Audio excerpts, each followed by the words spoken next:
Browns receiver Andrew Hawkins and O-lineman Joe Thomas yesterday brushed off a TMZ report that 3 unnamed Browns players were calling for Mike Pettin to go back to Johnny Manziel. Thomas compared the story to picking up the onion and that it couldn't be further from the truth. That was pretty funny. Skip, should Manziel be the Browns quarterback? Look, Stephen A., obviously I'm a Johnny fan. I want to see him play football. I want to see him start games, but not get thrown into this disaster that is the Cleveland Browns. Because, look, the handwriting's on the locker room wall. Mike Patton, Ray Farmer did not want to draft Johnny Manziel, and they do not want to bet their futures on Johnny Manziel. So this is a losing proposition here. And they just today announced that they signed that kid, Austin Davis, who started 8 games for the Rams last year. 2-year extension, gave him $500,000 guaranteed, 4.2 overall. It's not huge money, but they're showing you that they like him more than they like Johnny Manziel. They want to keep him in the fold as a possible starter going into next year. Ditto. That's all I have to say. I'm looking at the schedule. San Diego, Baltimore, Denver, St. Louis, Arizona, Cincinnati, and Pittsburgh. Those are your next 7 games. You shouldn't want to see Johnny Manziel in there, because if you said otherwise, I was going to sit up here and ask you, I was going to read out these games. I'm going to say to you, do you really want Johnny Manziel in there at this particular moment? But I think he wants to. I don't think so, but I know he wants to be in there. Well, sure he does. I know he wants to. And I do believe some of his teammates would like to see him in there. I know a whole bunch of those fans. It would be much more fun to watch them lose with Johnny than lose with McCown. Let me show you this. They will see him. Against these defenses, I promise you, McCown's not going to last. might not last. Manziel will be back in. No, God bless him. God bless him. We don't wish anything. I'm not talking about him getting hurt. He's just going to get taken that game. Johnny could win more games than McCown? I don't think either of them can win more games. You're probably right about that, too. It's more about the team as a whole than the quarterback. The team stinks offensively. Totally get it. Great having you in studio. Let's make it a thing. I might think about coming back tomorrow. It depends on how Skip acts.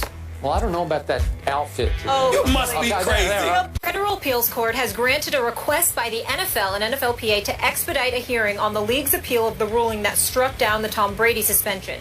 The move basically guarantees Brady will play the entire regular season and postseason without the threat of being suspended for his role in Deflategate. Good news for Brady and the Patriots, considering that the wild card playoffs begin January 9th, 2016. The AFC and NFC championship games are set for January 24th, and the Super Bowl is scheduled for February 7th. Right now, the earliest the appeal will be heard is the week of February 1st.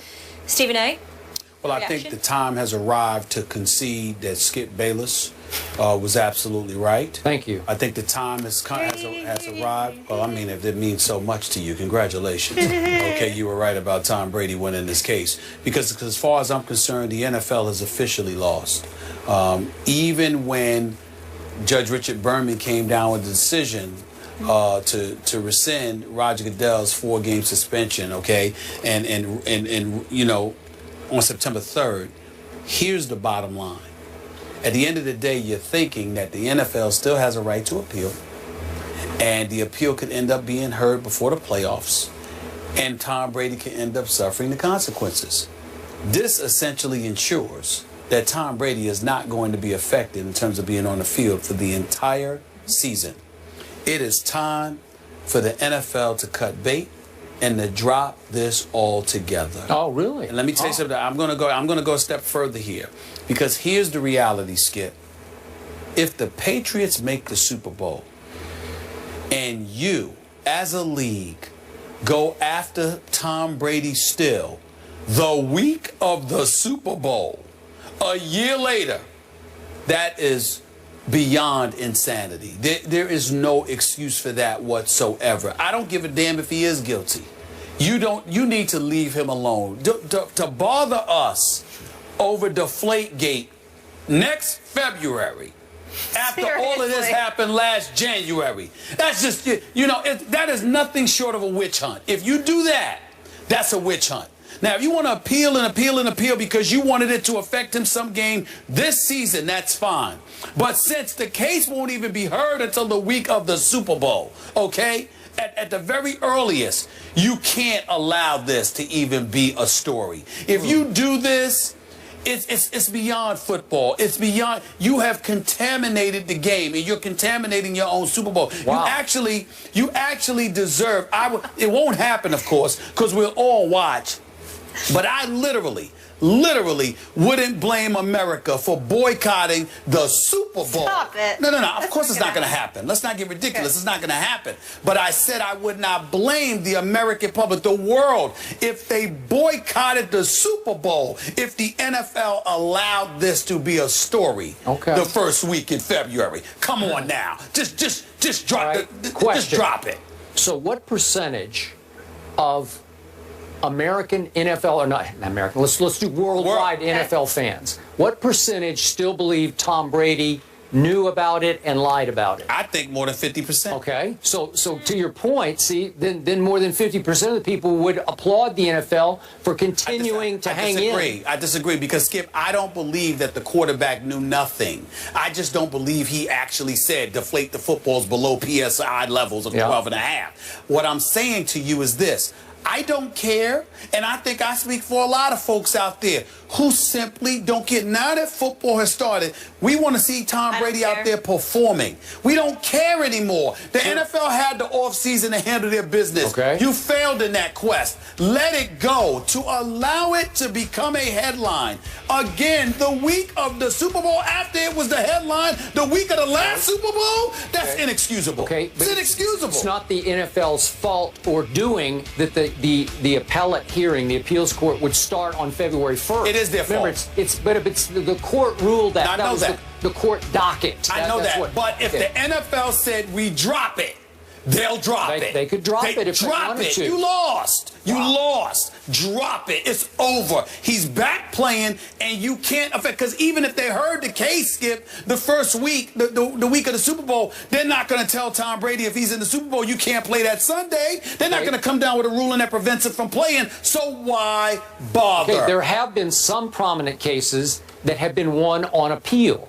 And the most prominent one I know of, speaking of sports, is Maurice Clarett. And it was the greatest injustice, I think, in American sports history that Maurice Clarett won at the circuit court level, at the Judge Berman level, and then lost on appeal to the NFL about could he play as But that's not my issue. My issue, again, is it ain't even whether or not they can win. If you can't win before the Super Bowl, if Tom Brady is in it, we don't need to read those headlines. He's playing anyway, so why bother him? Well, now, if he wasn't playing, if he wasn't playing, that's it. But if the NFL allows this story to contaminate a second consecutive Super Bowl week and Super Bowl, even though Tom Brady is playing, that is tantamount to a flagrant witch hunt. Okay. Let it go. Brady Witch Let it go. I love it. Let it go. If I can let anybody, listen, let it go. He beat him. Okay. He beat him. Let it go. Let it go. And could I take one last second? Sure. For one last time to thank Judge Berman for having the guts to stand up to the National Football League and to put Roger Goodell in his place and to basically ridicule the shaky case made by the Wells Report against Tom Brady. Thank you, Judge Berman. No, but it's the truth. It just took one man to do this. Roger Goodell works for the owners. Stop giving them a pass. He does what they tell him to do. If they told Roger Goodell to drop it, otherwise he was jeopardizing his $44 million a year salary, Roger Goodell is not going to jeopardize $44 million so he can get Tom Brady on deflated football. I don't care. Tom Brady right wins. Here, in the rest of America. Tom Brady wins on the field. He wins off the field. It's he wins in over. court. He wins in the end zone. Hashtag team. I don't care about deflation. He ain't gonna win the Super Bowl this year. I do care about this next subject, though. He will be Johnny backup for another week, but should he be the starter? The guys will get into that after the break.